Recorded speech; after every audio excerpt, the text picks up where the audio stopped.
যদি মানুষ তাদের নিজের কথাগুলো খেতে পারত, তাহলে তারা বুঝতে পারত যে এগুলো কতখানি তেতো। মানুষের মুখে বলা কথার একটা আলাদা শক্তি আছে।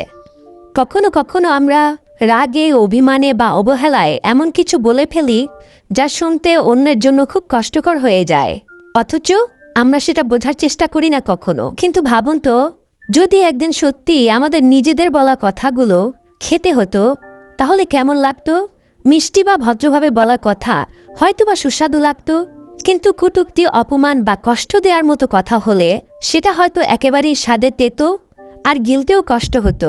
আর তখনই হয়তো আমরা বুঝতাম আমাদের জিভ থেকে বের হওয়া প্রতিটা শব্দের কতটা ওজন আছে, আর তা অন্যের হৃদয়ে কেমন প্রভাব ফেলে। তাই কথার আগে একটু ভেবে বলা জরুরি, কারণ কথার কোনো ওষুধ নেই। একবার বলে ফেললে তা আর ফেরানো যায় না কখনো। নিজের কথাই যদি একদিন নিজের কাছে তিতো হয়ে ওঠে, সেটাই হবে সবচেয়ে বড় অনুশোচনা।